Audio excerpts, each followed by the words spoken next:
신문 이야기 돌직구쇼에 오신 여러분 반갑습니다. 저는 신문 읽어주는 남자 김민희입니다. 부쩍 날씨가 쌀쌀해졌습니다. 이곳 오픈 스튜디오도 가장 바깥 날씨의 변화를 빨리 감지할 수 있는 곳이기도 한데 부쩍 싸늘해진 날씨, 가을이 더 깊어진 것 같습니다. 깊어진 가을, 저희 돌직구쇼와 함께 하시죠. 먼저 오늘자 조간신문 지금부터 저와 함께 하겠습니다. 동아일보입니다. 성남시에서 19세에서 24세만 되면, 그 나이만 들어오면 100만 원씩 주겠다. 이재명 시장이 이렇게 밝혀서 이거 복지 남발하겠다는 거냐 논란이 일고 있습니다. 소득과 취업 상태에 상관없이 무조건 청년이면 100만 원씩 주겠다 이렇게 밝힌 건데요. 취업을 했던 청년이든 취업을 안 하던 청년이든 부잣집 아들내미든 부잣집 아들내미가 아니든 무조건 100만 원. 와, 성남시 청년들 살기 좋은 곳이다. 이런 말이 과연 나올까요? 다음 신문입니다. 이번에 한국일보입니다. 부산의 총기 탈취범, 이렇게 말했습니다. 식당 개업 자금 마련을 위해서 우체국을 털려 했다. 부산 실내 사격장에서 총기를 탈취한 20대는 왜 총기를 탈취했느냐는 질문에 사업 자금 마련을 위해 우체국 강도를 계획했었다. 이렇게 밝혔습니다. 잠시 후 부산지법으로 20대 용의자가 연행이 될 텐데 저희 중계차 부산에 나가 있습니다. 잠시 뒤 생방송으로 연결해드리겠습니다. 다음 신문입니다. 이번엔 조선일보입니다. 김만복 전 국정원장의 발언이 주말 동안 논란이 되고 있습니다. 남북 간의 한라인이 존재해서 노무현 전 대통령과 김정일이 수시로 통화를 했었다. 이렇게 밝혀버리는 바람에 왈칵 뒤집혔는데 또 이건 사실이 아니다. 말을 바꾸긴 했지만 비밀 유출 논란이 일고 있습니다. 이 이야기 잠시 뒤 자세히 전해드리겠습니다. 다음 신문입니다. 이번엔 경향신문인데요.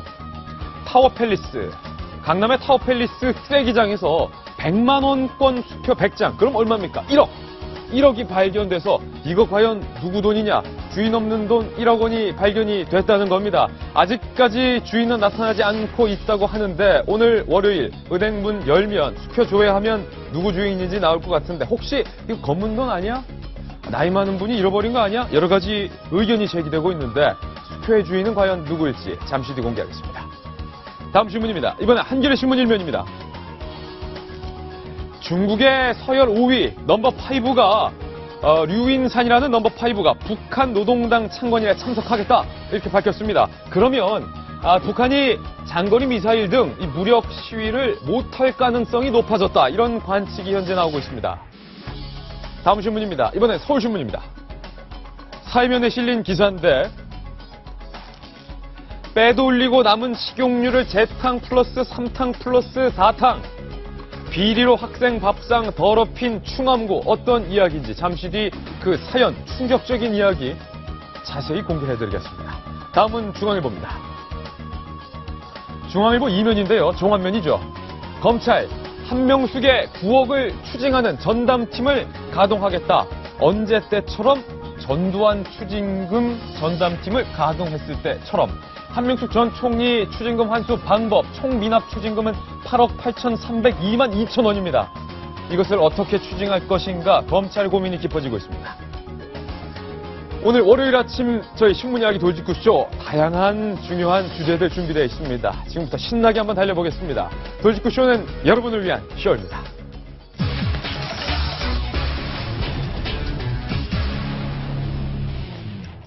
월요일 아침 저희 돌직구쇼 힘차게 시작을 할 텐데요.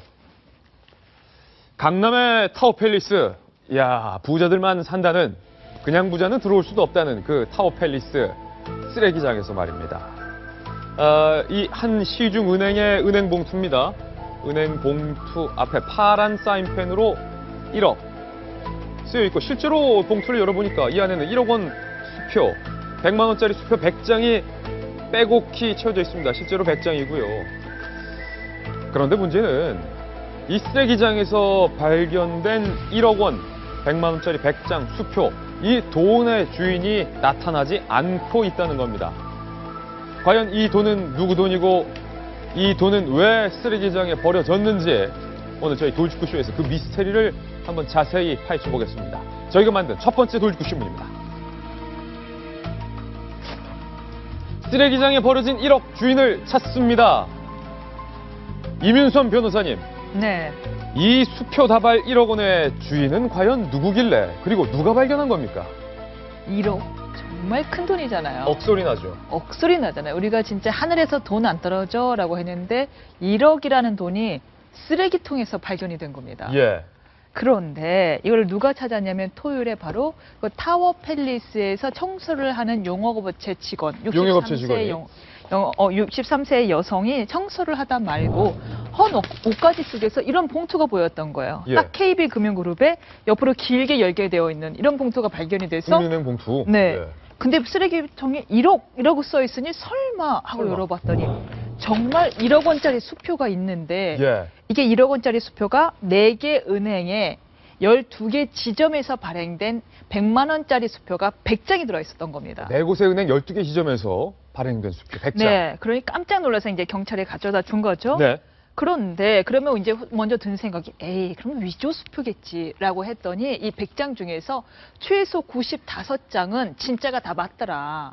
예. 5장은 아직 확인이 불가능하지만 최소 95장은 다 진짜더라. 어허. 그래서 대체 주인이 누군지 알아보려고 했는데 어제까지는 주인이 계속 안 나타나고 있어서 이게 검은 돈 아니야? 라고 했다고 해요.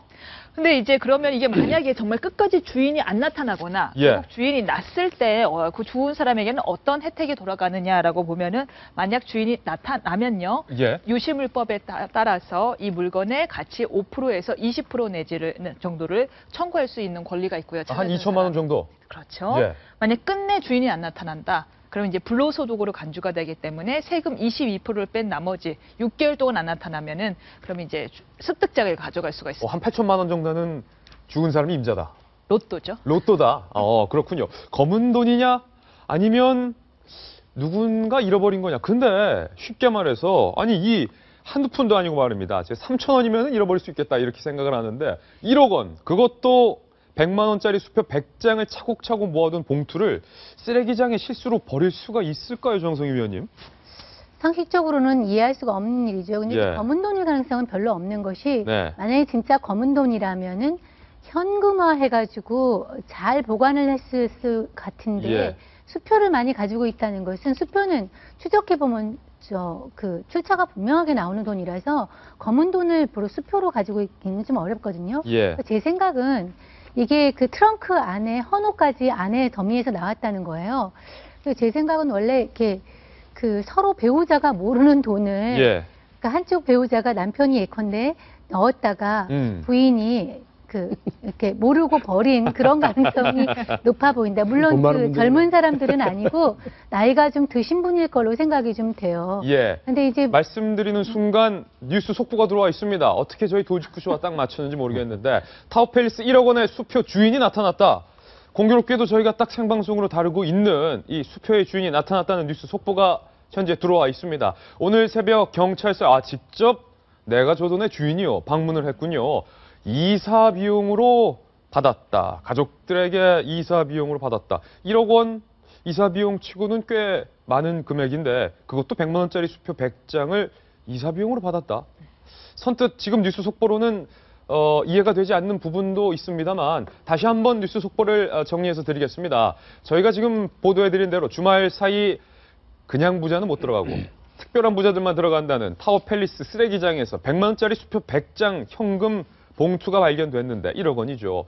주말 동안 주인이 나타나지 않아서 과연 이 돈은 어떤 돈이고 누구의 돈일까 궁금했었는데 오늘 새벽 경찰서에 직접 수표 주인이라고 주장하는 사람이 방문을 했습니다. 그의 주장대로라면 이것은 이사 비용으로 가족 등에게서 받은 돈이다. 이렇게 설명을 하고 있는데 자, 강력계 경찰서 출입 기자를 오랫동안 했었던 전직 KBS 기자. 딱 네. 비주얼만 보면은 강력계 형사반장 모습인데 네. 현재 남성이 현재 네. 내 돈이다 주장하는 사람이 나타났는데 뭐 자기 돈이겠죠. 설마 아닌데 나타날 리는 없겠고 네. 이사 비용이다.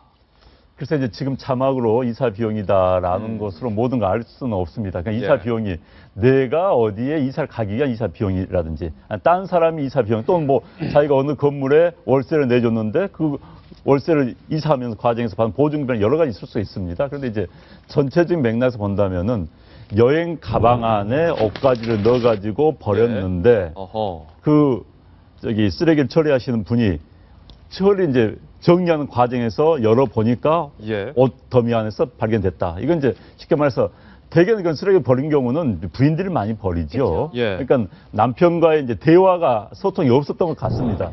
대화가 있었더라면 아니 거기에 있는 돈 있는데 말이야 이러. 그런데 아마 추측한데 서로가 예. 이제 그런 의사소통이 안 된 상태에서 부인은 모르고 버렸고 거기에 돈이 나타난 것 같고요. 그런데 이제 아마 이제 어젯밤부터 보도가 나가니까 뒤늦게 보도를 보고 큰일 났다 예. 싶어가지고 이제 신고를 갔고요. 근데 지금 상황에서 아까도 말씀드렸지만 뭐 검은 돈일 가능성은 별로 많지가 않고 그리고 이제 사생활 검은 돈이 아니라면 사생활의 영역인데 경찰에서 이 돈 어디서 받아 조사할 것 같지는 않습니다. 예. 자기 돈이 그 가방이 내 것이고 그렇다면은 그 큰 문제는 안 될 것 같은데 어찌됐든 1억 원이 쉽게 던져질 수 있다는 거 참 놀라운 일이죠. 타워팰리스다운 이야기입니다. 경찰 쪽에서 얘기를 좀 들어보니까 오늘 새벽에 이 수표의 주인이 접니다 하면서 2명이 경찰서를 찾아왔네요. 그러면은 부부가 같이 찾아왔을 가능성도 있는데 2명이 찾아와서 내가 주인인 것을 나도 잃어버린 걸 모르고 있었는데 언론 보도를 이렇게 가만히 보다 보니까 저거 내 글씨네. 내 돈이네. 깜짝 놀라서 접니다 하고 오늘 찾아왔다고 하는데 일단은 돌려보냈어요. 그런지 이사 비용인지 아닌지 여부는 정확하게 조사를 해보겠다. 아무래도 조사는 해봐야겠죠. 1억 원이니까. 돌려주기는 이제 아마 그 본인이 주인인 거는 금방 드러날 거예요. 옷가지나 이런 것들은 금방 나오니까. 네. 그렇지만 이제 수표로 100장이 자기와 수표로 여러 은행에서 인출된 것이 있다는 것은 아무래도 이제 사람들의 관심은 검은 돈이 아닐까 하는 부분이 아니겠습니까? 네. 최소한 그것을 확인하는 절차 정도는 거치겠죠. 제가 관심을 가지는 거는 이거 스프를 주우신 청소하시는 용역업체 여직 그 직원분 60대이신데요.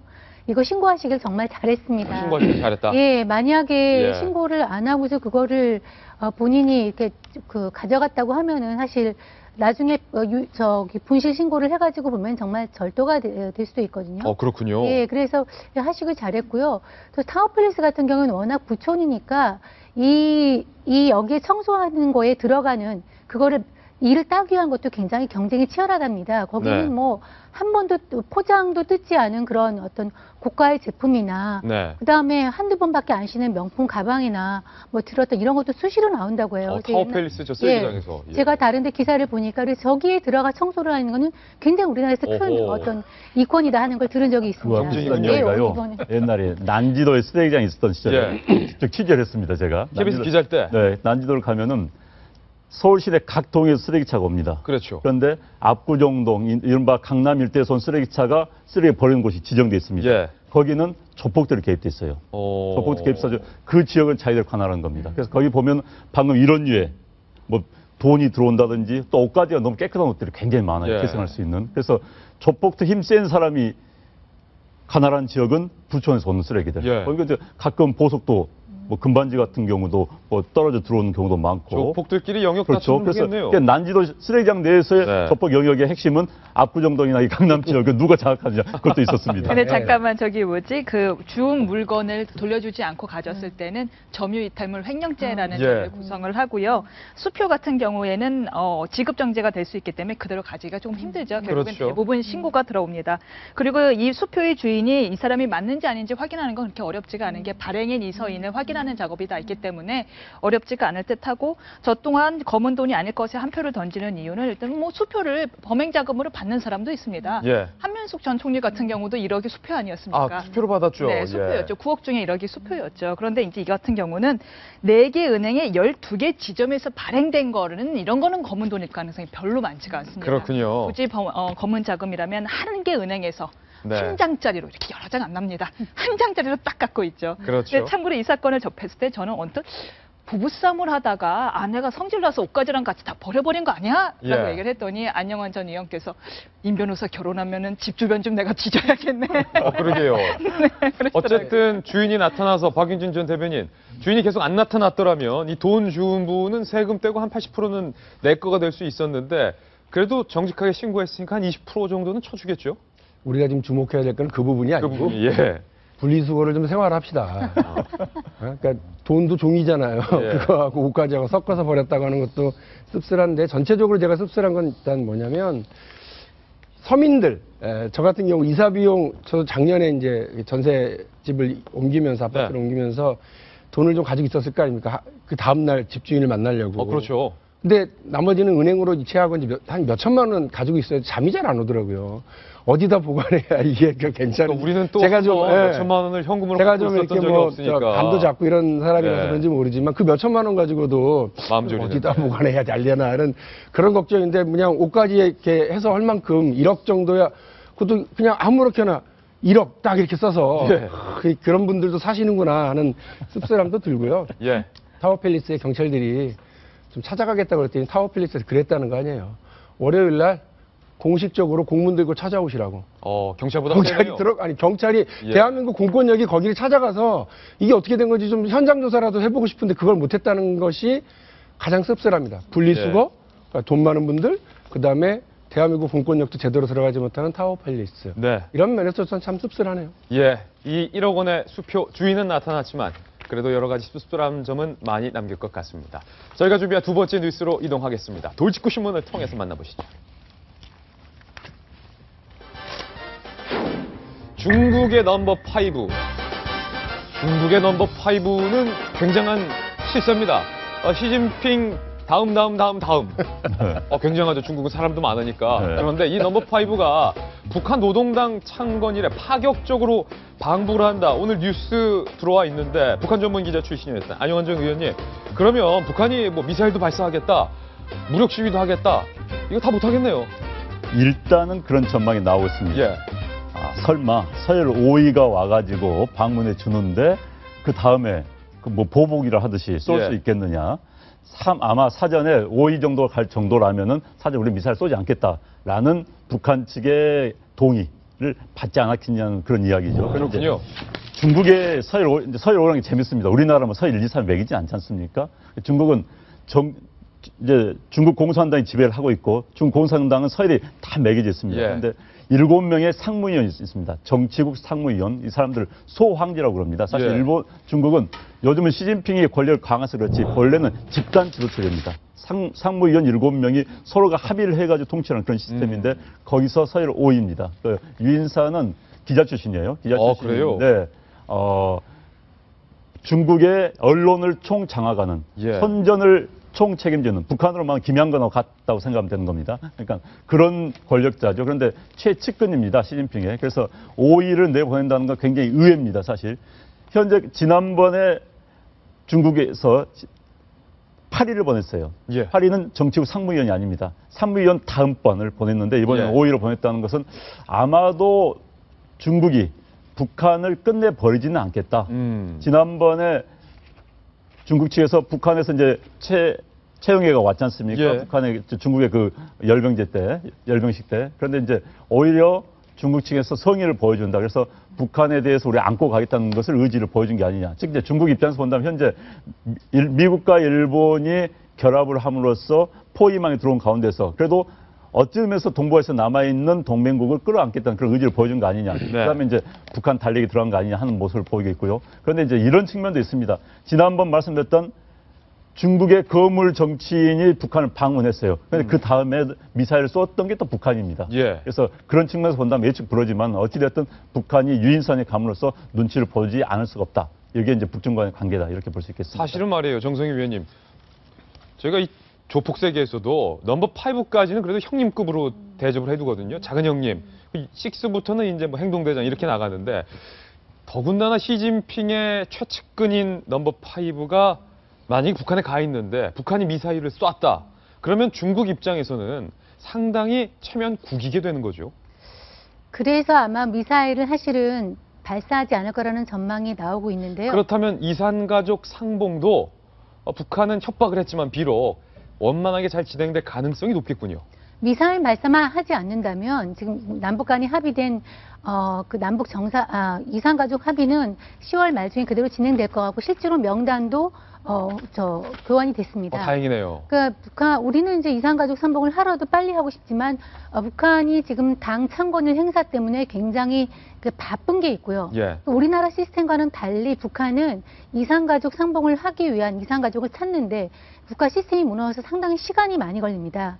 그래서 그런 시간 때문에 이제 10월 말로 돼 있는데 예. 뭐 여러 가지 그 뭐 로켓 발사나 뭐 핵실험과 관련된 여러 가지 불안한 어떤 움직임 때문에 이것이 취소되지 않을 취소될 수도 있다는 그 우려가 있었지만 현재로서는 뭐 예정대로 진행될 것 같다는 예. 그런 추측이 나오고 있습니다. 북한에 13년 동안 이루지 못하는 수건 사업이 있었습니다. 북한 얘기 나와서 보도를 해드리는데 김정은이 최근 13년 만에 수건 사업인 백두산의 발전소를 완공했습니다. 그러면서 우리 청년들에게 복이 있다 이렇게 칭찬을 했는데 문제는 이 김정은이 너무 신나서인지 11개월 만에 이 백두산 발전소 하나 더 지으라고 이런 미션을 줬다는 겁니다. 그래서 북한 청년들 사이에서는 청년 복이 아니라 우리 등골 다 빼먹는다. 이런 강한 원성이 자자하다고 합니다. 강은하 기자가 취재했습니다. 백두산 영웅 청년발전소 준공식에 참석한 김정은이 환하게 웃습니다. 2002년부터 시작해 13년 걸린 발전소 공사가 당찬건 70도를 일주일쯤 앞두고 드디어 완공된 겁니다. 직접 연설에 나선 김정은은 발전소 건설에 가장 많이 동원된 청년들을 가리켜 당의 복이라고 치켜세웠습니다. 우리 당은 확실히 복 중에 가장 큰 복인 청년복이 있습니다. 발전소 건설을 위해 바쳐온 청년들의 혁명성과 희생성, 애국심 앞에서는 누구나 다 머리를 숙일 것입니다. 중장비가 부족해 맨손이다시피 동원된 청년들을 두고 청년복을 운운하더니 이 발전소를 청년 강국의 상징, 청년 영웅의 신화라고 불렀습니다.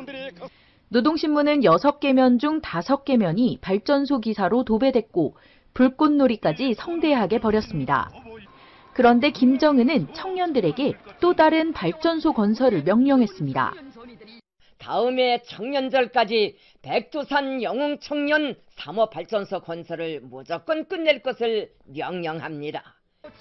내년 8월까지 새 발전소를 짓기 위해 북한 청년들은 또다시 노동 현장에서 피와 땀을 흘리게 됐습니다. 채널A 뉴스 강은하입니다.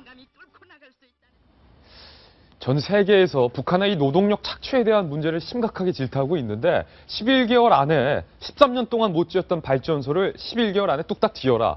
김정은이 또 철부지 같은 지령을 내렸는데 문제는 청년들의 피와 땀과 심지어는 목숨까지 이 백두산 발전소에 희생이 되게 됐는데 어떻습니까? 아니 저 보셨잖아요. 예. 그 얼굴 그러니까 나이는 청년이신지 모르겠으나 얼굴로 봐서는 이제 중년을 넘어선 것 같은 사람들이 만세를 외치기도 합니다만 예. 아니 삽질로 댐을 지었다는 거 아니에요? 지금 저 화면대로라면 삽질하고 등짐으로 이렇게 올라가고 13년 걸린 게 당연한 것 같은데 저기다 대고 하나 더 지으라 이렇게 얘기했다니까 어처구니가 없을 거 아닙니까 저분들이. 그러니까 청년의 기준이 뭔지 잘 모르겠어요. 일단 그 김정은은 청년이죠? 예. 30 몇 살이니까 청년이라고 할 수 청년이죠. 있고. 그러니까 대한민국의 그 성남시의 청년 기준은 19세부터 24세인 것 같고 새정치민주연합의 청년 기준은 만 45세 이하. 가산점이 붙는 건 만 42세 이하. 예. 이렇게. 그러니까 기준이 다 달라요. 그러니까 저기마다 다 다르긴 할 텐데 와, 참 안 됐다는 생각이 들어요. 그러니까 국가 전체적으로 뭐 건설 장비라든지 이런 것들이 안 되니까 사람들의 손을 통해서 저렇게 하는데 저 청년들이 당 중앙이신 김정은 동지께서 보실 때에는 우리 당의 큰 복 중에 하나가 청년복이라고 생각할지 모르겠습니다만 저분들한테는 그러니까 북한에 있는 청년들에게는 이게는 재앙이죠. 재앙이죠. 저런 당 밑에서 예. 하나 더 지으라 이런 얘기 쉽게 하고 가고 저분들에게 무슨 거기에 해당하는 임금을 지급했다거나 아니면 제대로 된 국가 서비스를 지원했다거나 이런 것도 아닌데 예. 또 하나 더 져라. 뭐 참 암담한 일입니다. 예. 네, 뭐 이야기 나왔지만 북한은 기본적으로 중장비가 많지가 않습니다. 그래서 이제 인력 동원 체제인데 제일 많이 인력 동원하는 게 군입니다. 네. 군에서 동원해가지고 각종 시설 이제 기초사업, 도로 건설은 되게 군에서 많이 합니다. 예. 그래서 이제 유유 인력을 활용하겠다는 건지 모르지만 두 번째 이제 전 청년을 동원하면서 청년들을 체제 내에 가둬두겠다는 의도도 있는 겁니다. 요즘 사실 북한은 시장 체제가 도입되다 보니까 전체 국가 생산량의 한 70% 정도가 국가의 통제하지 못하고 민간 시장에서 만들어집니다. 예. 그러다 보니까 이제 국가의 통제를 끌어들이기 위해서 저런 식으로 어떤 공사 현장 국가 주도에서 밀어넣을 필요가 있는 거거든요. 그런데 이제 북한이라는 나라가 저런 식으로 건설하는 게 안전 문제가 굉장히 위험이 됩니다. 사실 통일되더라도 북한의 저런 댐 시설이 굉장히 우리 기준으로 굉장히 불안합니다. 저게 사실 중장비를 해서 한 것도 아니고 세계 몸으로 때우는 게 많거든요. 제가 옛날에 KBS에 있을 때 북한 TV를 보다 보면 이런 장면이 나왔습니다. 어떤 장면이요? 북한에서요. 이게 전력 생산 운동을 하는 겁니다. 예. 그 마을마다 이제 전력이 부족하니까 그냥 마을마다 자체 아이디어를 지어가지고 우리는 이렇게 자체 전력을 만들고 있습니다. 이제 공모 대회를 해서요. 그때 1등 난 게 이런 거였습니다. 북한에서 전력 공모 대회를 했었는데 공모 대회에서 1등 수상자. 아이디어 이제 해서 1등 수상자. 서가 발전기를 돌리는 겁니다. 서가 하루 종일 보는 거예요. 소 하루 종일. 그게 그때 1등을 받았습니다. 또 1등을 줬어요. 네, 거기서? 그러니까 몸으로 때우는 소 얼마나 예. 소가 불쌍합니까? 저는 불쌍히 봤는데 그런 식의 그러니까 이제 북한에서는 그걸 인민들 동원하는 체제로 하지만 우리 식으로 하면 좀 코미디 같은 일이 벌이고 예. 있는데 아무튼 저렇게 북한 청년들 안타깝습니다. 안타깝습니다. 우리 동포인데 저는 그런 생각이 들어요. 북한은 저렇게 청년들이 노력동원에 동원돼서 저렇게 뭐 원시적으로 등짐을 지고 산을 오르면서 보니까 수력발전소 같아요. 화력도 아니고 그 댐을 이렇게 뭐 이렇게 땅을 파고서 이 계곡을 끊어서 이게 알려지지 않겠습니까? 그래서 저렇게 힘드는데 우리는 또 청년들이 취업이 안 돼서 고민하잖아요. 예. 정말 아프니까 청춘이다. 남북한이 다. 남북 둘 다. 예, 그런 생각이 드네요. 그러니까 사실 예. 청년은 그 나라의 청년들의 행복도는 그 나라의 어떤 미래와 관련된 것입니다. 물론 노인도 불행하고 중년도 불행하고 청년들도 힘들 수도 있는데 우리가 특별히 청년 취업이나 청년들의 아픔에 대해서 공감을 가져야 되는 이유는 청년들은 그 체제 내에서 흡수가 안 되거나 예. 행복도가 높지 않으면 바로 사회의 불만 세력이 됩니다. 그러니까 예. 노인들이 어떤 뭐 사회에 불만이 있다거나 행복하지 않다고 그래서 체제를 뒤집거나 불만 세력으로 되지는 않거든요. 근데 청년의 특성상 어떤 체제 내에서 이것이 흡수가 되지 않으면 불만 세력이 될 수 있기 때문에 그래서 우리도 좀 집중하는 건데 북한도 저렇게 청년들을 굉장히 어려운 입장이라는 걸 새삼 느끼게 되네요. 잘못된 말이죠. 아프니까 청춘이란 말 정말 잘못되고 봅니다. 예. 왜 청춘은 아파야 됩니까? 청춘도 웃을 수 있는 권리가 있는 겁니다. 아프니까 청춘이 아니라 아프지 않도록 만들어준 게 사회에. 김정은이 하나만 의무죠. 생각하고 둘은 생각하지 못한 것 같습니다. 이 청년들의 불만상 원성이 결국 참을 수 없는 정도까지 다다르면 그것이 쿠데타 혹은 급변 상황으로 발전될 수 있다는 것을 김정은은 생각을 못하는 것 같네요. 남북관계 얘기가 나와서 말인데 남북관계의 요즘 한 중심에 논란의 중심에 선 인물이 있습니다. 다음 돌직구 신문입니다. 김만복 전 국정원장. 이분의 이름은 이제 전 국민이 거의 다 아는 수준입니다. 한두 번 오르내린 게 아닌데 이번에도 김만복 전 원장의 가벼운 입. 그런데 공교롭게 이 가벼운 입은 왜 4년 주기로 총선 직전마다 가동이 되는가 이런 궁금증이 나오고 있습니다. 김만복 전 원장의 발언 논란 저희가 4년마다 반복된 주기를 한번 모아봤는데 끝에부터 한번 올라가겠습니다. 이번에 논란이 된 건 말입니다. 남북 간에 한 라인이 있었다. 이른바 노무현 전 대통령과 김정일 사이에 한 라인이 가동돼 있어서 수시로 두 사람이 통화를 했었다. 한 조간신문 인터뷰에서 이거를 발칵 밝힌 거예요. 그 논란이 되죠. 그 다음날 두 사람이 통화를 했던 얘기는 아니고 한 라인 전화는 국정원에 있었어요.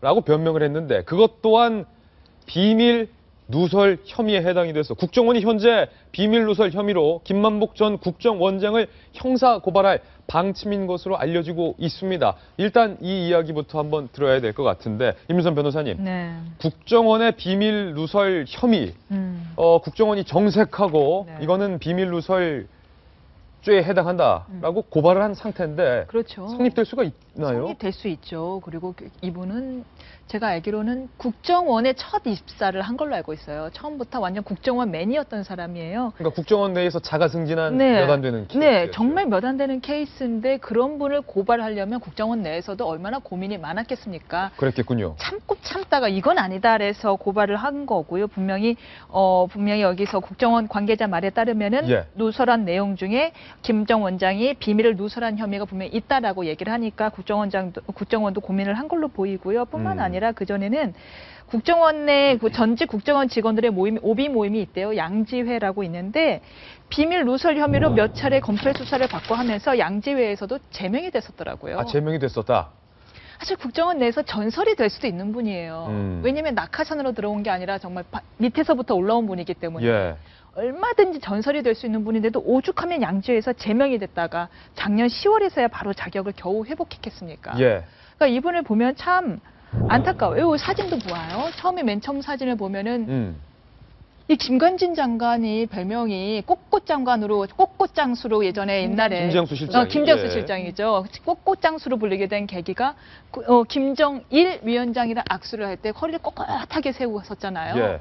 근데 지금 국정원장이라는 분이 저희 허리를 숙이고 양손을 내밀고 아우 좀 국민의 한 사람으로서 좀 자존심이 구겨진다라는 마음이 드네요. 예. 그 얘기를 하니까 생각이 나는데요. 사실은 이 김만복 원장이 인터뷰에서 그 말도 했습니다. 어떤 말이요? 자기는 그 김장수 실장은 꽃꽃장수라고 하고 본인은 고개를 숙이고 이렇게 두 손으로 맞잡는 사진이 실려서 오해를 받았는데 그건 사실이 아니다. 김장수 장관도 그때 실장도 똑같이 한 다음에 우연히 자기가 사진이 잡혔을 뿐이다라고 그것도 고백을 했습니다. 아마 저는 그 말이 맞을 것 같아요. 마침 그 장면 옆에 인사를 마치고 다니까 똑바로 서 있었고 본인은 이제 이렇게 한 장면이 잡혀서 그게 굉장히 억울했던 모양이에요. 예. 그 얘기를 포함해서 다 인터뷰를 했습니다. 근데 사실 이 인터뷰 내용은 굉장히 충격적인 내용입니다. 왜냐하면 언론 처음에 인터뷰에는 남북 정상 간에 한 라인이 있었고 수시로 통화를 했다 그러면은 정상회담은 왜 또 따로 하며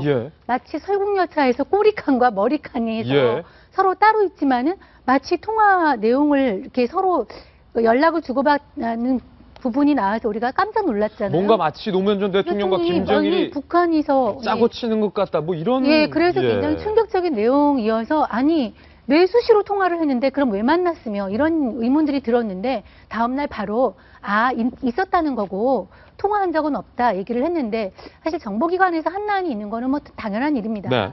당연한 일이라고 생각이 들지만 그것은 또 국민들이 몰라야 되는 상황이거든요.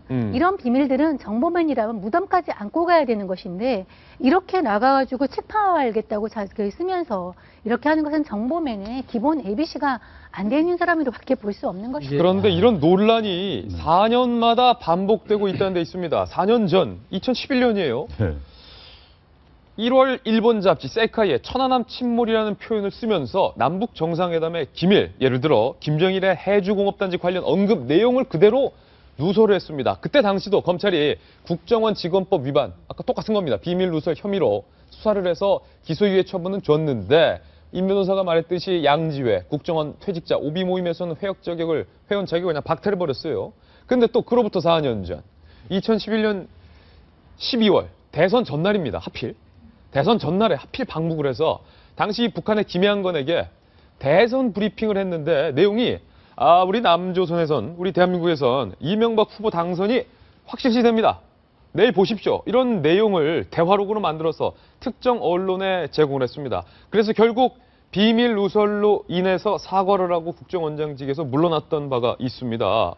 그런데 그것뿐만이 아닙니다. 2007년 8월, 같은 해 8월은요. 인질 구출, 아프가니스탄 인질 구출 협상 당시 인질범들과 기념 촬영 후에 특정 언론에 제공하는가 하면 비밀맨으로 알려졌던 국정원 요원, 이 선글라스 맨까지 대동한 채 언론 간담회도 열었는데 그 사진이 바로 이 사진입니다. 사실은 얼굴도 노출돼서는 안 되고 신분도 노출이 돼서는 안 되는 국정원의 비밀 요원, 시크릿 에이전트, 선글라스맨을 대동해서 기자회견을 가졌다. 네, 그때 예. 제가 저 상황을 정확히 아는데 저 요원은 이제 국정원의 대외 담당 요원인데 파키스탄에 파견돼 있었어요. 아프가니스탄에. 그런데 이제 저 요원이 우리 국정원에서는 파시키너를 유일하게 하는 수 있는 사람이었습니다. 파시키너는 파키스탄 북서부의 그 지방과 아프가니스탄 원주민들이 하는 언어인데 반군들 전어를 써요. 그러니까 반군들과 협상하려면 파시키너를 한 사람이 써야 되는데 저 사람이 파시키너를 할 수 있는 유일한 아마 대한민국에 드문 사람이었어요. 그러니까 제 양반 저 선글라스맨이 가서 협상을 직접 한 겁니다.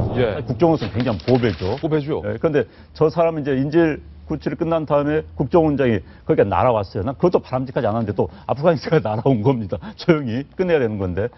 국정원에 나타나는 것 자체가 국정원에 뒤에서 개입했다는 걸 보여주기 때문에 나중에 선례가 될 수 있어요. 네. 모든 인질 사건에 정부가 개입했다는 걸 보여줄 수 있기 때문에 정부는 빠져야 되거든요. 그런데 거기에 또 나타나가지고 저 사람을 데리고 아프가니스탄 그 대사관에서 또 인터뷰를 한 겁니다. 게다가 제가 이제 정말 그때 제가 저 담당 업무를 하고 있었었는데 그 그 사진들을 또 비행기 안에서 둘이 밀담을 나누는 그런 사진들을 마치 자기가 모든 걸 지휘했다는 걸 보여주기 위해서 그 사진을 기자들 계속 공개를 하는 거예요. 예. 그러니까 이번 사건은 내가 다 지휘했다. 이거 보여주기 위해서. 그래서 우리가 그때 저 사람 왜 저래? 2008년 총선이 있었지 않습니까? 네. 총선 나오려고 벌써 선거운동 하는 거 아니야? 라는 이야기를 기자들이 다 했었어요. 그런데 그 이후로도 이제 제 양반이 그 부산 기장 출신입니다. 그래서 기장에서 선거운동 나오기 위해서 운동한다는 이야기가 광범위에 퍼져 있었습니다.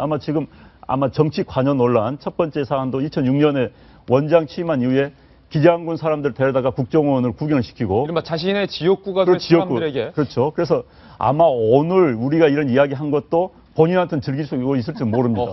선거인데 도움이 될 수가 제가 기장의 이야기 해줬기 때문에. 약간 강용석 변호사과인데요. 그런데 정말 이제 두 가지가 있어요. 제가 보기에는 좀 노출증이 좀 있다는 거. 국정원장 노출증인 사람이 절대 안 됩니다. 국정원 뽑을 때 노출증. 음지에서 이래야죠. 그럼요. 음지에서 양지를 지향하는 국정원 그 표 아니겠습니까? 그런데 그런 성향과 함께 이 정치적 판단 능력이 좀 떨어지지 않은가 싶어요. 네. 그러니까 본인이 내세우고 좀 정치적 욕구와 전체의 판단 능력. 그러다 보니까 오죽하면 방금 말씀해 주신 것처럼 양지에서 쫓겨나겠습니까? 굉장히 창피한 노릇이죠. 그래서 아무튼 노이즈 마케팅이 아닌가 하는 추측을 받을 수밖에 없는 상황입니다.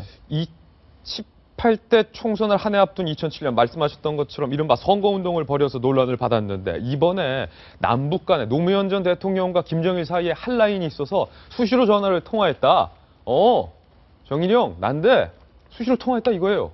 이 내용을 밝힌 것도 현재 부산 기장에 선거사무소를 이미 마련했다. 이런 얘기도 나오고 있고 4년마다 선거를 앞두고 이런 논란에 오르는 것 아니냐. 그러니까요. 뭐 북한은 청년복이 논란이고 남쪽은 김만복이 논란이죠. 같은 복인데. 복은 복인데 완전히 웃긴 복들이 돼버렸어요. 그 박영환 기자가 경향신문에 오면에 이제 쓴 기사 제목이 이제 기자 메모 칸인데요. 여기에 국정원 기밀을 흘리고 말 바꾸는 김만복 전 원장의 가벼운 입이라고 얘기를 하면서 말씀하신 것처럼 이 논란의 발언 주기가 4년이고 모두 총선 전년도에 이뤄졌다. 이번 발언도 총선을 앞둔 언론 플레이가 아니냐는 뒷말이 나온다는 거예요. 그러면서 김 전 원장은 한때 대한민국 정보기관 최고 책임자였고 당시 다뤘던 정보사항은 여전히 살아있는 이슈들이 많다. 보이지 않는 사람으로 살거나 그렇게 하는 것이 어렵다면 최소한 입이 없는 사람으로 살아라. 이렇게 얘기를 했어요. 입 다물어라 이거죠. 예, 아니 그러니까 답답한 일인 겁니다. 그러니까 다들 지금 얘기하는 건 정보기관의 최고 책임자는 그 뒤에 그걸 마지막 업으로 자기가 생각을 해야지 그 다음을 생각하면 안 된다는 겁니다. 그래서 이전의 정보기관의 장들도 다 김만복 원장의 이런 행태에 대해서 비판적으로 얘기한다는 기사가 오늘 아침에 쭉 실렸는데요. 이명박 대통령의 회고록에서 대통령의 시간에서 원동현 북한 이제 그 접촉 담당자가 뭐 우리 이번에 그냥 가면 죽습니다 이렇게 얘기했다는 거를 써서 그 뒤로 사라졌다는 거 아닙니까? 그 북한에서. 그러면서 남북 관계의 그 아주 은밀하고 기밀한 이야기들을 대통령도 숨겼어야 된다고는 비판이 그때 있었어요. 그런데 심지어 그 정보기관의 책임자가 이런 얘기를 막 남발을 하고 또 그걸 뒤집고 이러는 일이 벌어지는 것 자체가 해괴한 일이라고 저는 생각을 하고요. 남재준 전 국정원장이 남북관계 대화록을 밝혔을 때 야당의 입장은 두 가지였습니다. 하나는 전직 대통령 모욕 정책을 이용하려고 그런다는 거 하나가 있었고 또 하나는 이 정보기관의 이 국가 기밀사항을 이렇게 까서 공개해서 이렇게 하는 게 말이 되냐는 거였거든요. 자기 정치를 한다. 똑같은 기준에서 김만복 원장은 비판받아 마땅하고요. 그때 야당이 요구했던 것처럼 처벌 대상이라고 생각합니다. 그래서 국정원에서 이번에 거부할 검토한다고 그러는데 법률적으로 매우 엄하게 처벌할 수 있는 방안을 찾지 않으면 국익이 계속 훼손될 수도 있다는 우려가 듭니다. 제가 좀 안타까운 것은 김만복 이 국정원 최초의 내부 승진자인데 노무현 대통령이 발탁을 했습니다. 그래서 남북 정상회담 할 때도 데리고 갔고요. 그렇게 보면 어떻게 보면 아까 말한 대로 그 뭐 임윤선 변호사가 말한 대로 정말 추앙을 받을 수 있는 그 정보맨 출신인데 이렇게 본인이 4년마다 어떤 정치 욕심 때문에 이렇게 자기가 몸담았던 조직과 조국까지 욕을 매기는 그 행태를 하고 있고요. 그러다 보니까 국정원장이 늘 외부에서 오는 거 아닙니까? 그렇게 되면 우리가 낙하산이라고 맨날 비판을 하고 외부에서 올 때마다 조직의 수장이 올 때마다 비판을 하지만 이런 식으로 내부에서 올라가죠. 자기 정치를 하는 사람이 발탁이 되니까 외부에서 와가지고 그걸 통제하기 위해서 외부에서 누군가가 오는 거에 대해서 국정원이 할 말이 없게 되는 것이거든요. 그러니까 정말 이 국정원장 정보기관의 수장을 발탁하는 것은 정말 남다른 어떤 통치, 어떤 그런 생각을 가지고서 사람을 발굴해야 될 것 같습니다. 네, 김만복 전 국정원장 전설이 될 수도 있었는데 구설에 오르고 말았습니다. 총선을 앞둔 전직 국정원장 이야기 저희 전해드렸는데 총선하면 청와대 그분과 한번 맞짱 뜨려다가 요즘 소위 골머리를 싸매고 있는 분 한 분 계십니다. 누군지 눈치채셨죠? 다음 돌직구 신문의 주인공입니다. 김무성 대표가 문자 혹은 수첩 참 언론에 공개 자주 되는데 이번에는 핸드폰 문자 메시지 논란. 지난번엔 KY 수첩 파문 때문에 난리가 났었는데 이거 노출이냐? 아니면 유출된 거냐? 이런 얘기가 지금 나오고 있습니다. 도대체 문자 메시지가 어떤 내용이길래 지금 바로 문자 메시지 내용부터 공개를 하겠습니다. 김무성 대표의 휴대전화 문자 메시지 내용 함께 보시죠. 각도를 보면 일단 우리 카메라 기자들 참 찍기 편한 각도에서 휴대전화가 찍혔습니다. 어쩜 이렇게 카메라 앵글과 잘 맞았는지. 김성태 의원으로부터 도착한 메시지 저희가 사진 출력해서 좀 읽어드리겠습니다. 의원들의 뜻을 끝까지 지켜내겠다. 돌을 맞아도 지켜내겠다. 나를 믿고 따라달라고 하시면서 무겁게 움직이시면 좋겠습니다. 대표님, 청와대 관계자나 안심번호는 중요 사안은 아닐 겁니다. 대표님은 큰 명분만 얘기하시면 게임은 우리에게 유리해질 겁니다. 라고 김영호 의원이 보냈대요. 라고 김성태 김영호 의원이 보냈다는 메시지를 김무성 대표에게 보냈습니다. 이 내용은 이른바 비박계에 대동단결하겠다. 대표님은 그냥 명분만 얘기하고 이 싸움 우리가 이긴다. 이런 비박의 핵심 전략 내용이에요. 그리고서 김성태 의원은 이렇게 문자를 메시지 한 통 더 보냅니다. 김성태 의원이죠. 아침에 뵙으면 합니다. 기상하시면 통화를 부탁드립니다. 김성태 드림. 이 문자 메시지를 김무성 대표는 사진 기자에게 들킨 것이냐 보여주는 것이냐. 그렇다면 그 속내는 무엇인지 박용진 전 대변인 일단 소개 좀 해주시죠. 흘린 거죠. 흘린 거다. 명쾌해요. 흘린 건데 예.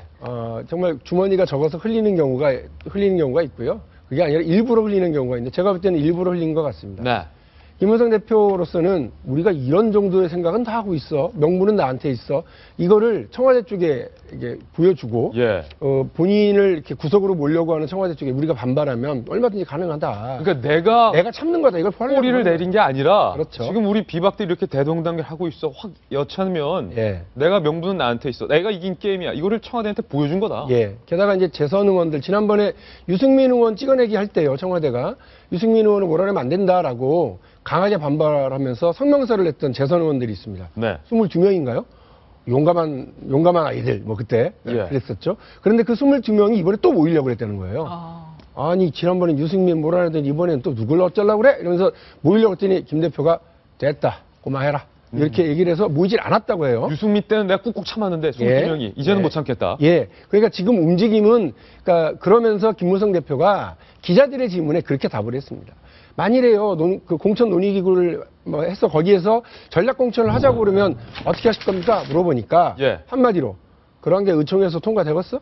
이 한마디. 이게 뭐냐면 의총에서 내가 다수야. 의원들 전략공천 싫어해. 의원들은 자기들이 다 당선될 수 있는 안심번호로 인한 투표, 여론조사 혹은 이미 넘어갔습니다만 오픈 프라이머리 이런 거 좋아하지.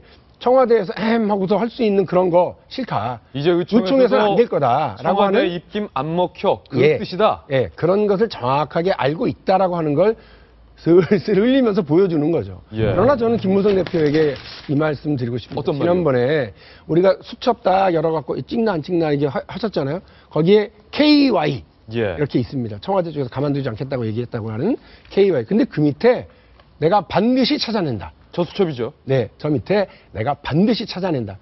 하고 하는 메모가 있습니다. 맞아요. 누군지 반드시 밝히겠다.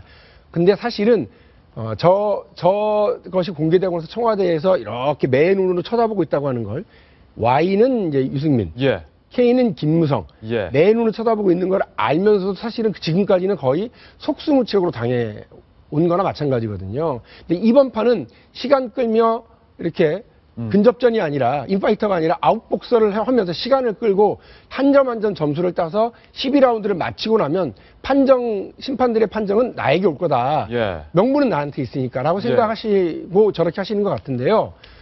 제가 볼 때는 아직도 박근혜 대통령을 잘 모르는 거 아닌가. 박 대통령을 약봤다. 예. 박근혜 대통령이 그때 유승민 찍어내기 할 때도요. 예. 온갖 신문, 언론, 사설에서 동아일보 사설부터 시작해서 전부 다 청와대 이 행태가 이게 뭡니까라고 막 그랬었으나 물론 명분이 유승민 원내대표가 너무 많이 내줬다. 쓸데없는 그 월권을 했다. 이런 얘기도 있었습니다만 대통령이 뭐 그런 거 개의치 않고 마구 그냥 찍어냈거든요. 예. 이번에도 제가 볼 때는 박근혜 대통령이 더 간절히 예. 자기의 집권 후반기 그리고 자기의 퇴임 이후를 생각하면 더욱 간절히 찍어내야 되는 상황이 벌어진 것 같아서 예. 김무성 대표가 이게 슬슬 이거 흘리고만 있을 때가 아닌데 조금 보다 좀 전격전 보다 더 인파이터를 좀 이렇게 몰고 나가야 되는데 제가 자꾸 이런 얘기하면 여당 싸움 붙이냐고 자꾸 그래서 제 말씀 여기서 끊도록 하겠습니다. 정성희 위원님, 사실은 이 문자 메시지를 보면요.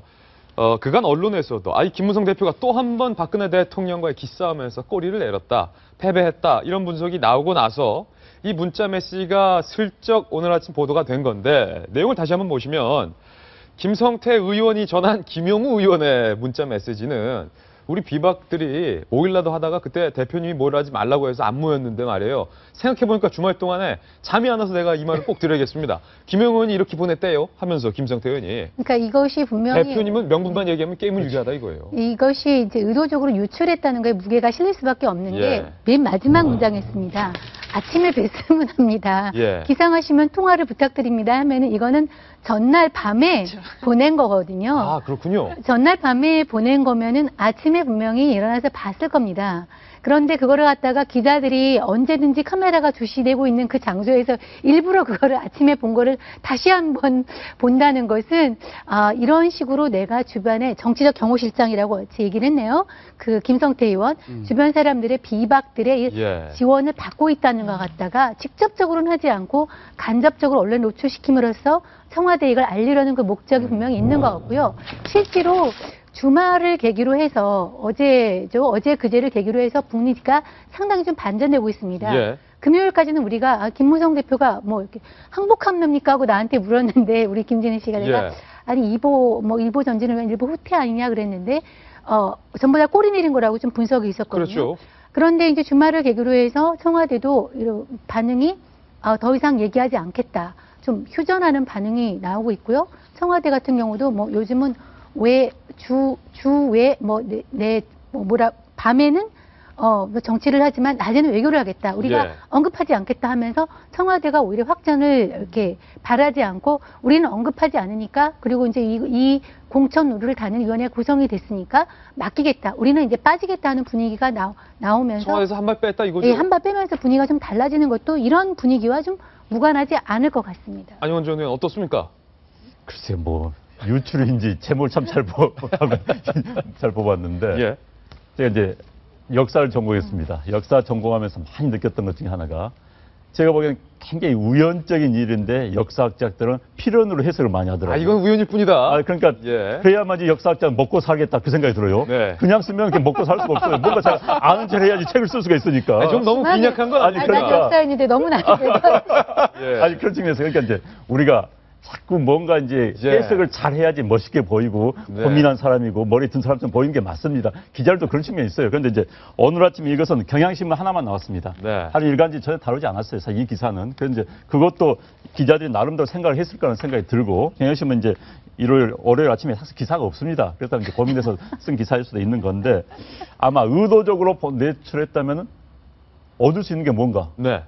사실 난 그게 굉장히 궁금해요. 얻을 수 있는 거, 잃을 수 있다는 것은 쉽게 말해서 김용우, 김성태라는 사람이 노출되는 거, 그다음에 예. 어떤 면에서는 속된 말로 영업 비밀 노출된 부분도 있는데 영업 비밀. 전략이 노출된 거죠. 어떤 면에서는. 근데 그걸 굳이 노출시킬 필요가 있는가라는 그런 생각이 들어요. 예. 모르겠습니다. 사람의 마음은 제가 알 수가 그것도 없는데. 또 그러네요. 그러니까요. 영업 비밀 왜 노출시킵니까? 굳이 그다음에 자기의 가장 측근들 이런 전략을 상의할 수 있는 사람이 누구라는 것을 노출시킬 이유가 없는 것이죠. 그래서 혹시 여차하면 친박의 타겟이 될 수도 있는데. 그렇죠. 그런데 이걸 굳이 할 것 같지는 저는 않다는 생각이 듭니다. 근데 그런데 다 이미 노출된 분들은 예. 네, 미친 김무성계라고 이미 노출이 돼서 여러 라디오에 요즘 나와서 연일 청와대를 비판하시던데요. 맞아요. 김용우 네. 의원 같은 경우는 그렇지는 않아요. 김용우 의원은 사실 굉장히 본인이 이제 그 노출, 왜냐면 당 대변이기 때문에 공식적인 멘트를 안 하려고 합니다. 그래서 그런 측면에서 굳이 이익이 있는 것인가 하는 그런 생각을 해봤어요. 그래서 이 부분에 대해서는 물론 이제 저 지금 기록된 대로 아마 하고 계시는 것 같습니다. 그러나 글쎄 잘 모르겠어요. 예, 김무성 대표가 지난번 수첩을 유출 혹은 노출했을 당시에도 친박과 비박 간의 알력이 한창 있었을 때였는데 지금 공천 룰을 두고 친박과 비박 간의 알력 싸움이 한창일 때 공교롭게 또 한 번 휴대전화 메시지가 이번에는 드러났습니다. 과연 김 대표의 속내 무엇일지 김 대표 본인만이 알고 있겠죠. 오늘 새누리당에 중요한 일이 있는데 과연 이 공천 룰을 둘러싼 알력 싸움의 결과가 어떻게 될지 주목해 보겠습니다. 이번에는요. 제가 준비한 이 두 가지 액체가 있습니다. 방송 전에 이 액체를 보고 KBS 전직 기자 출신 안영환 전 의원께서는 야 사과 주스냐 나 좀 줘봐 이랬는데 사과 주스 아닙니다.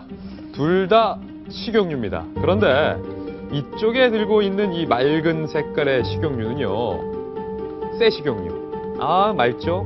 한 번도 뭔가를 튀겨내지 않은 새 식용유고요. 제가 들고 있는 이쪽의 식용유는 한 2탕 정도 튀긴 그래도 이 정도 색깔이 지금 많이 변했는데 재탕 3탕을 했던 그 폐유입니다. 이미 다 써서 더 이상은 튀겨내면 안 된다. 환경 호르몬 문제도 있고 트랜스지방 문제도 있고 어쨌든 건강에 심각하게 영향을 주는 그런 폐유가 이겁니다. 제가 먹거리 엑스파일을 취재하면서 숱한 치킨집, 튀김집들에서 이 폐유 사용 문제 때문에 돈가스까지 포함해서 심각한 문제를 유발하고 있다는 사실을 수도 없이 고발을 해왔는데 그런데 이 폐유로 튀겨낸 반찬이 우리 아이들 급식 메뉴에 오르고 있다면 여러분들은 어떻게 하시겠습니까? 다음 돌직구 신문입니다.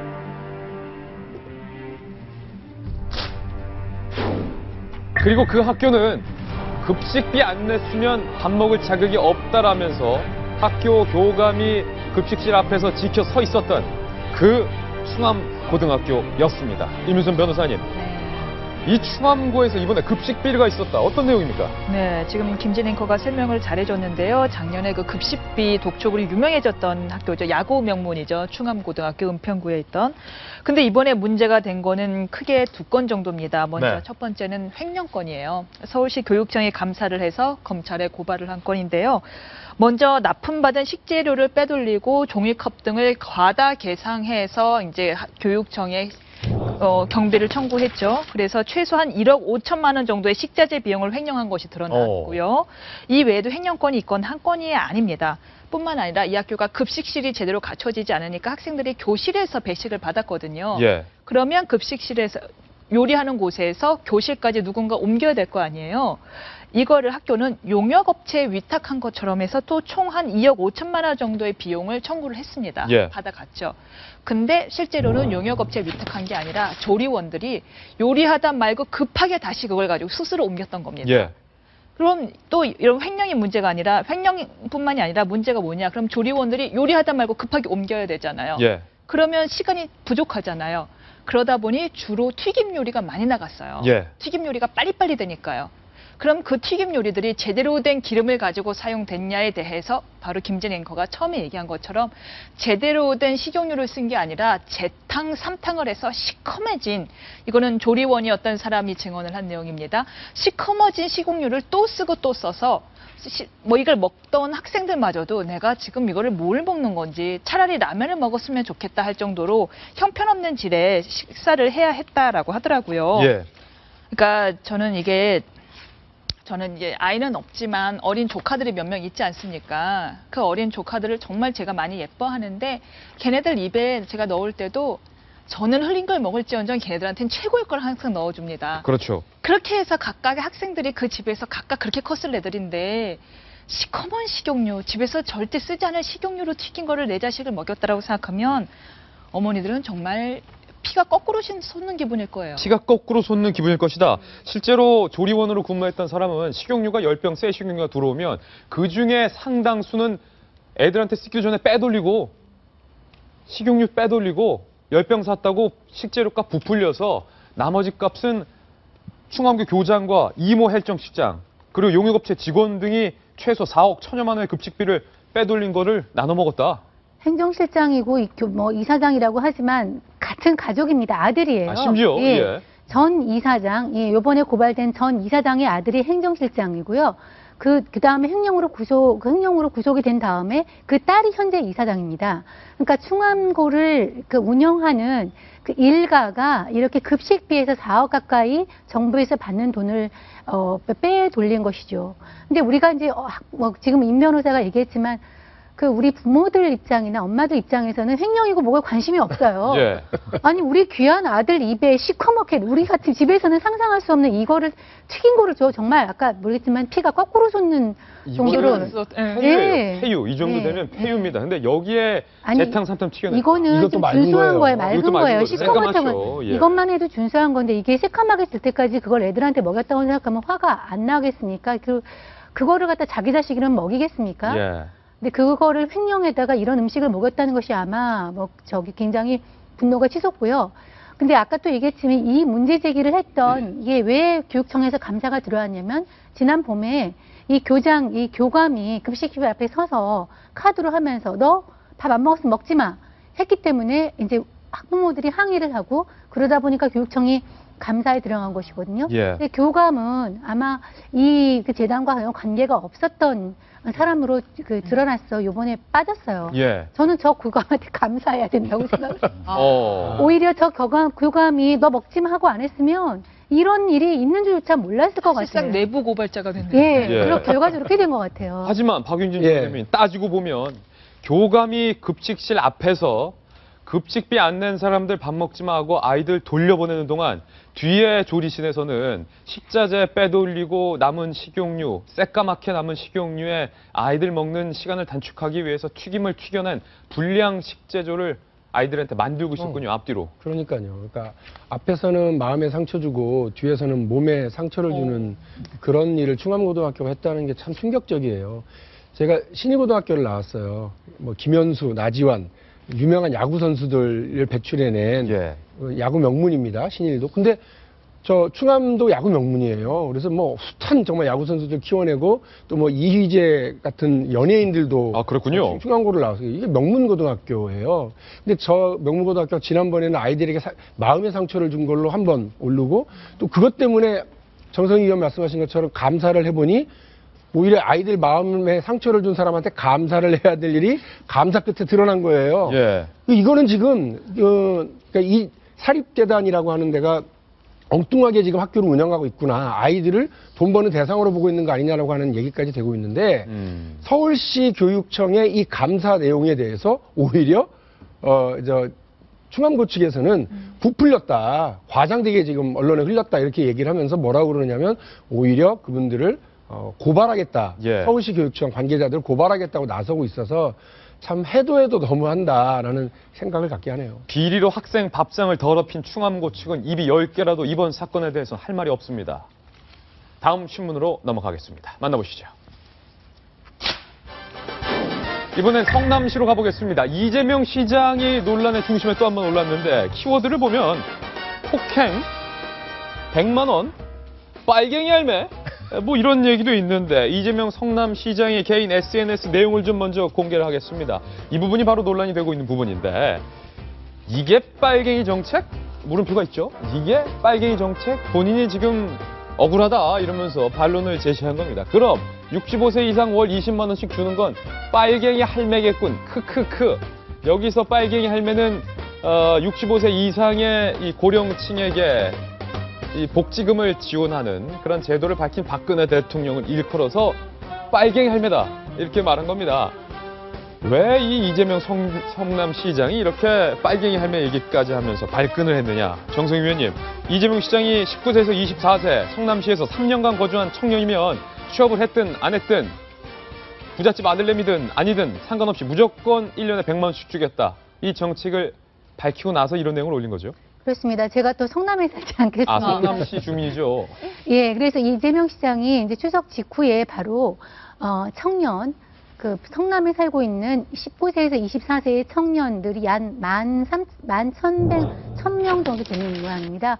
에 대해서 이렇게 청년 배당을 주겠다. 분기별 25만 원씩 네 예. 번에 100만 원인데 물론 현금으로 주는 건 아니고요. 성남시 내에서 쓸 수 있는 카드나 상품권을 주겠다.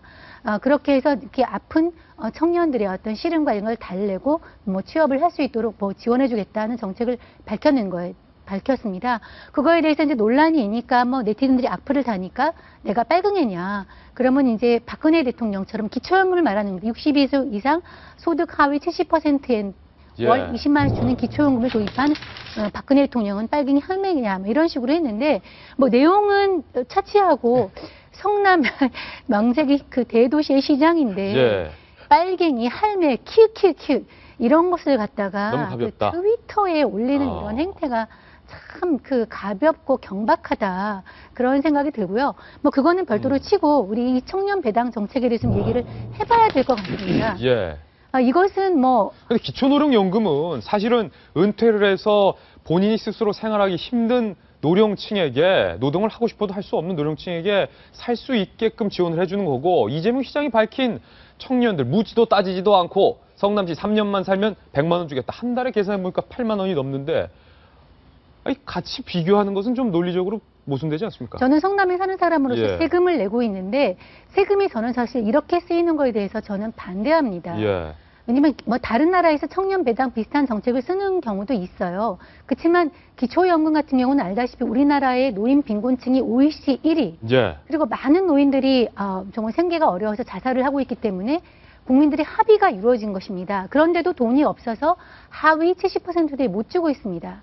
근데 성남 같은 경우는 좀 상황이 좀 다르죠. 예. 성남 같은 경우는 사실 100만 원이 뭐 좋다 많다는 많고 적다는 적은 돈이지만 이 연간 100만 원을 받아서 취업에 도움은 되지 않는 돈입니다. 예. 더더욱이나 소득이나 재산과 취업 유무와 상관이 없으니까 직장을 가진 사람한테 주겠다는 것이죠. 예. 이것은 포퓰리즘이라는 거 외에는 다리 표현할 방법이 없습니다. 성남이요.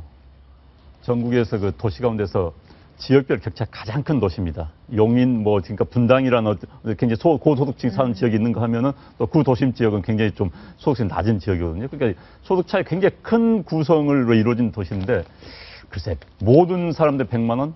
저 같으면은, 그 예산이 있다면은, 그 돈이 있다면은, 일단 전제입니다. 있다면은, 저소득 하위 30%한테 월 300만 원씩 지급하는 게 더 낫지 않을까 싶습니다. 예. 그래야지 목돈이 들어야지 무슨 하다못해 일을 시작하고 도움이 되는 겁니다. 월 8만 원은요, 있는 사람들한테는 하룻밤 술값도 안 되는 겁니다. 분당 가면요, 외제차 모고 다니는 청년들 많이 있습니다. 예. 그들에게 왜 돈을 100만 원 줘야 됩니까? 그건 네. 말이 안 됩니다. 그건. 대통령에게 빨갱이 할매. 여러 가지 이해가 되지 않는 성남시장의 발언 저희가 다뤄드렸습니다. 광고 후에 휘날레 기사로 돌아오겠습니다. 잠깐만요. 네, 오늘은 특별하게 휘날레 기사 사진 2장을 준비했는데요. 먼저 첫 번째 사진부터 보시겠습니다. 지난 3일 밤 한강 밤하늘에는 불꽃이 피었습니다. 정말 꽃이네요. 불꽃. 아름답게 밤하늘에 핀 꽃. 정말 멋있고 화려하고 좋았습니다. 여기까진 좋았는데 두 번째 사진을 보겠습니다. 이 화려한 불꽃놀이 축제 현장 이면에는요. 저렇게 들어가지 말라는 데를 들어가고 주차를 했던 시민들, 그리고 쓰레기장으로 만들어버린 몸살 현장, 그리고 불법 주차를 제재하는 경찰관에게 왜 우리만 막어? 라고 거칠게 욕설을 하며 항의하는 시민들의 모습들, 화려한 불꽃 이면에 눈살을 찌푸리게 만드는 수준 낮은 시민의식, 모든 시민이 그런 건 아니겠지만 일부 시민들의 저 눈살 찌푸리는 장면들이 있어서 오늘 휘날레 기사로 다뤄봤습니다. 월요일 아침 저희가 준비한 소식 모두 전해드렸습니다. 저희는 내일 아침 9시에 더욱더 풍성한 뉴스 들고 여러분께 인사드리겠습니다. 오늘 하루는 분명 어제보다 더 나을 겁니다. 좋은 하루 되십시오. 고맙습니다.